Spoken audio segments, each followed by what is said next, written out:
Sample enhancement is one of the quickest and easiest ways to get your drum tones to the next level, especially if you're looking for that modern rock and metal drum tones like you heard at the beginning of this video. There's multiple tools that we can use to do this, but today I'm going to show you how to do it just inside of Studio One. But before we get into the video, if you would like to know how to record vocals at home, you are in luck, because I have crafted a completely free guide called The Ultimate Guide to Recording Vocals at Home, where I go through what microphone you should buy, what interface you should buy, how to use acoustic treatment, or even if you don't have a room to dedicate to your studio, how you can record great sounding vocals anywhere. And it's completely free. Just click the link in the description, download the guide, and reference it as much as possible, because it has helped me, and I know it's helped multiple other people as well. And hopefully it helps you too. Hi, I'm Andrew Barr with Producing in the Box, where I teach you how to make incredible sounding music using nothing else but just a laptop. So I am a huge proponent of Studio One. You don't have to have Studio One. You don't have to have Pro Tools or Logic. All DAWs really do the same thing. It's just I seem to really like Studio One. I've been using it for quite a while now, and there's just some things in there that just feel good to me. So one feature that I've been using in Studio One for quite a while is the drum replacement feature. And it is super easy to replace your drums inside the software using any sample that you want. One thing that I always will sample replace is the kick and the snare. Why would I want to add sample replacement? Well, I want to make sure that I am getting the loudest possible in-your-face kind of drum tone, and you really can't get that off of one snare hit. It's really, really hard to do that. So if you blend multiple snares together, you can create a more larger-than-life sound, if that's what you're going for. And also, sometimes you just have a poorly recorded snare. It's not the case in this here, but some of the time you have a poorly recorded snare or kick or toms or whatever it is, and you might need to just replace it entirely. Without further ado, let's get into the specifics of how to do this. So I know that in this song, I want to sample replace the kick and the snare. And the drums sound like this on their own with no sample replacement, so it sounds really, really good.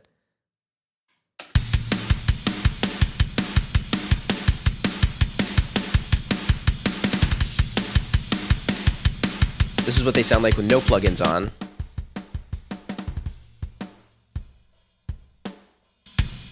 And then mixed. And if you'd like to know how to get those drum tones from scratch to this point, let me know in the comments below, and I'll go through step by step of how I mix these drums and how to get at least to this spot. So if you're interested in that, let me know. But these drums are sounding really, really good right now, but there's a problem. The problem is the kick and the snare kind of seem to be disappearing when I play it in the context of the mix. It's okay, but it's not where I'm wanting it.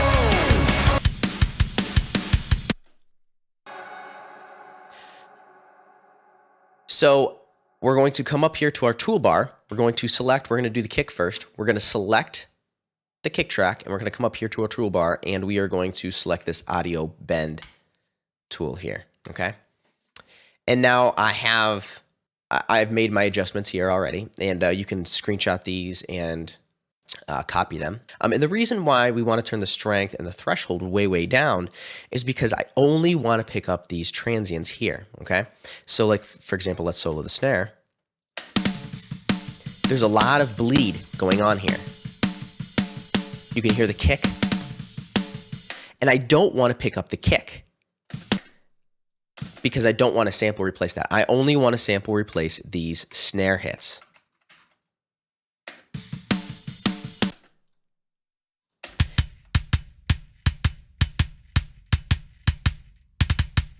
Yeah, and there's not a lot of bleed going on in the kick at all, but mostly that snare. It's really, really important that we don't pick up any of that bleed.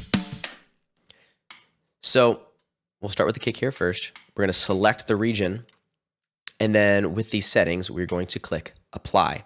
And notice how it put a bunch of little bars here. It's detecting the transient, which is super, super cool. So we want to do it to over here as well. I'm going to click apply. Now it's detected those. And then we're going to do the same thing to the snare with the same settings.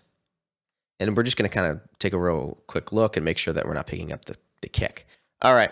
So now that we've gotten to this point, and we have detected the transients in the kick and the snare, we are going to create new tracks. And we want these to be instrument tracks. And I'm going to call this kick sample. And then I am going to create a new one called snare. Snare sample.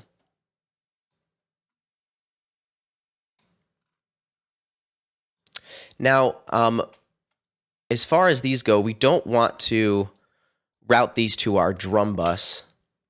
We want these to be routed directly to our main outputs. Some people like to route it to the drum bus, but I've found that when I'm doing it, at least for me personally, unless I'm also adding room samples, then I will only put these right towards the main bus.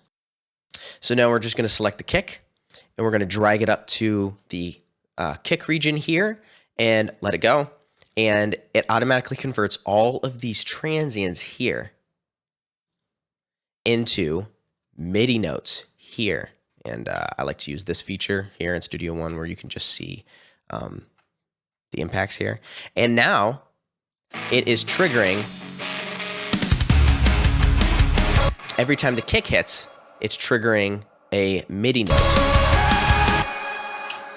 And we're just going to do this for the snare as well. And then we're going to open up our instruments here, and we're going to have two instances of Impact, okay? Impact is Studio One's essentially drum machine kind of thing, but you can pull in any sample that you want. And here I have two different samples. So I have a kick, and I have a snare sample. So on Impact 1, I just have the snare here, and we're going to right-click, rename, and we're just gonna call this snare S for sample, and then I'm going to rename the second one kick S for sample. And now we are just going to route this, the kick here, to our kick sample, and we're going to route this one to our snare sample. So I need to come up here to our kick sample and move the MIDI up here and make sure that I'm not sliding it all over the place, you know. So I'm just going to drag it up here to our kick. That's our kick sample. And now I'm going to come here and do the same thing with the snare. And I'm just literally going to drag it straight upwards. And now let's take a listen.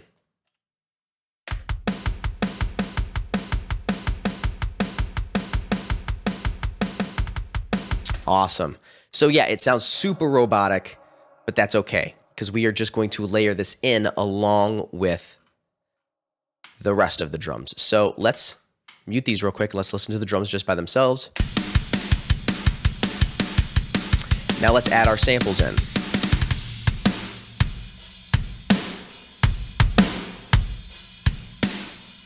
Just blend them in until they sound good.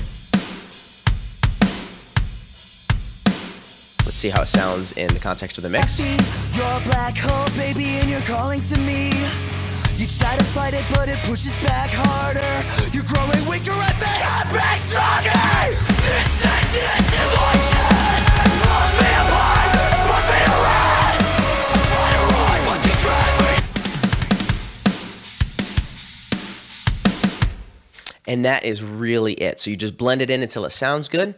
And that's it. If you want to know where I got these drum samples from, it is from a great place called drumforge.com. And these are, I believe, the Taylor Larson Drum Shots pack. Highly recommend picking it up. There's a ton of other samples in there, and you literally just drag and drop them into your DAW or do like I do here. And that is about it. So if you have any more questions, and if you want to know how I got the drums to sound the way they do before I added any sample replacement or enhancement, let me know in the comments below, and I'd gladly make a video on it if you guys are interested. So thank you for watching, and go create.